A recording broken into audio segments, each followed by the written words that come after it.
Almost every mixed martial arts fan has probably heard of the Kimura pain hold. But few people know about the legendary judoka Masahiko Kimura, after whom the hold was named. A natural athlete, Kimura achieved a meteoric rise in judo due to his amazing physical abilities and passionate desire to be the best. But he is most remembered for his unrivaled work ethic and rigorous training. Kimura was born on September 10, 1917 in Kumamoto, Japan, and began practicing judo at the age of 9. The boy was not just a natural for judo, he was a prodigy, as he achieved the rank of Fudan black belt by the age of 15. In 1935, at the age of 18, Masahiko Kimura took part in the famous Kodokan tournament, a survival tournament, where wrestlers divided into two teams, red and white belts, fought each other and tried to win as many bouts as possible in a row.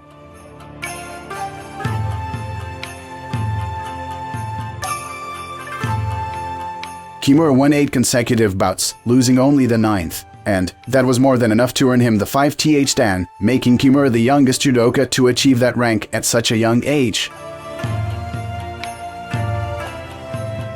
But despite this success, the year 1935 was also a bad year for Kimura, as he suffered his first 4 defeats.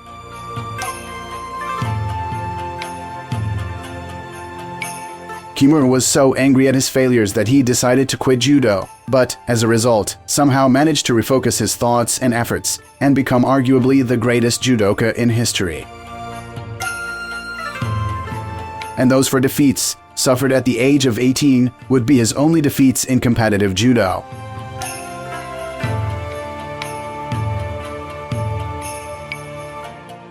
After this, Kimura redoubled his efforts in training and vowed that he would avenge the defeats. He continued to hone his skills as hard as he could and became incredibly proficient in his favorite throw, the Osotogari.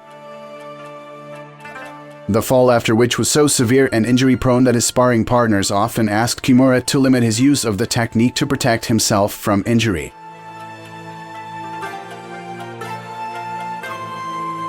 In the fall of 1937, Masahiko Kimura took part in the All Japan Judo Championships, quite easily defeating the first 2 opponents, both with his crowning throw Osotogari. In the final, he met the best judoka of those years, Masayuki Nakajima, and who, in addition to all this, was also 13 centimeters taller and almost 20 kilograms heavier than Kimura.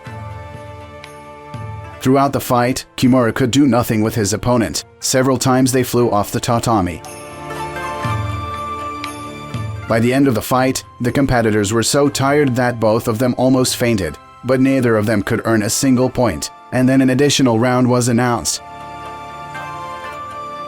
Nakajima's and Kimura's kimonos were wet with sweat, and they could barely stand on their feet. But when they were given time to rest, Kimura noticed that Nakajima was actively massaging his legs, and he realized where his opponent's weak spot was. As soon as the bout resumed, Kimura worked his way to Nakajima's legs, threw him down, and performed a hold. The bout, which lasted 40 minutes, was over. Masahiko Kimura became the champion of Japan.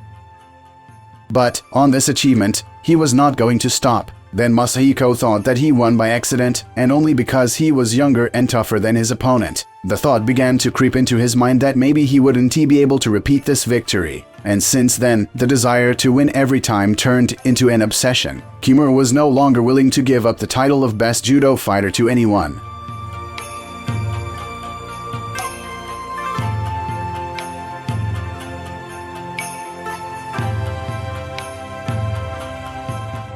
But how to do it, thought Masahiko, because there are so many talented judoka who train as much as him. They are full of desire, determination, and strength to take away his title. Then he decided to develop his own unique training system, thanks to which he wanted to become invincible. This system included daily training for 9 hours, consisting of thousands of push-ups and practicing some elements of throws to automaticity, where, at night in the forest, Kimura's opponents were often ordinary trees.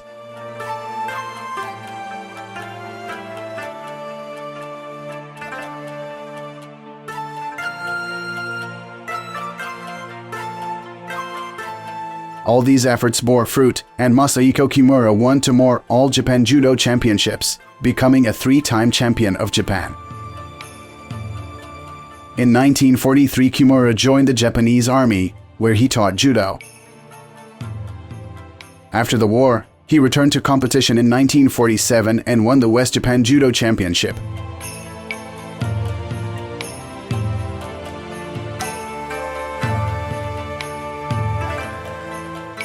And then in 1949, at the age of 32, he won the All Japan Judo Championship for the 4th time.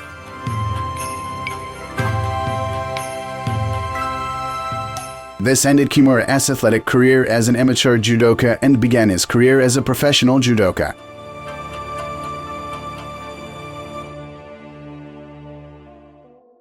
In 1951, Kimura traveled to Brazil with another judoka, Yukio Kato, who accepted a challenge from the legendary Brazilian jiu-jitsu master Leo Gracie. The rules of the bout were set by Gracie. The bout could only end by submission or loss of consciousness. Ippon did not count.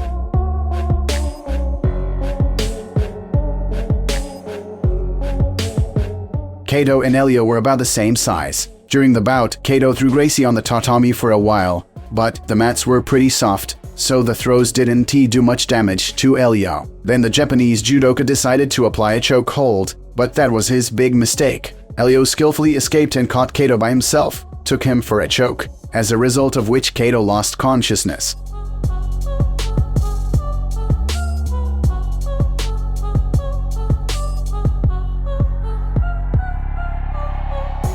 Leo then challenged Kimura, who accepted. Unlike Kato, Kimura was much bigger than Leo, but that didn't stop Brazilian fans from declaring that their master would finish the Japanese.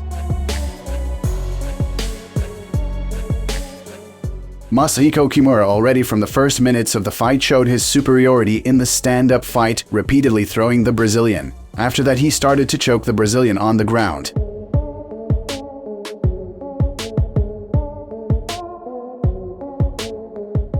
After many years, in 1993, Leo once recalled in an interview that he passed out then, but nobody noticed it. If Kimura had continued to choke me, I would have definitely died. But since I didn't give up, Kimura released the choke hold and engaged in the next technique. The release of the choke and the pain from the next technique brought me back to life, and I continued fighting.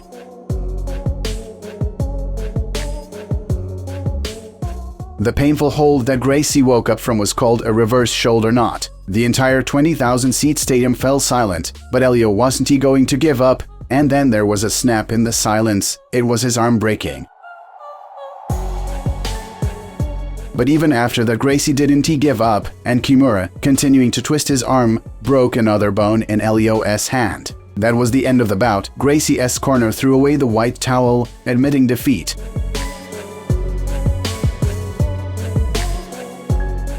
After this bout, in honor of Masahiko, the painful reverse shoulder knot technique by which he won was called Kimura.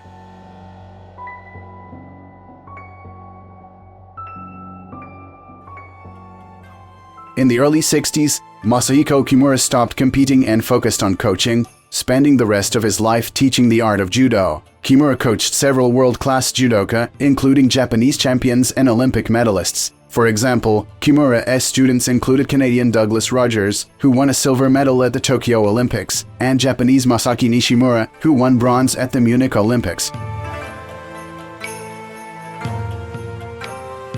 On April 18, 1993, after a long battle with lung cancer, Kimura died at the age of 75. But with a technique named in his honor, the memory of Masahiko Kimura will live on for as long as judo, Brazilian jiu-jitsu, and mixed martial arts exist.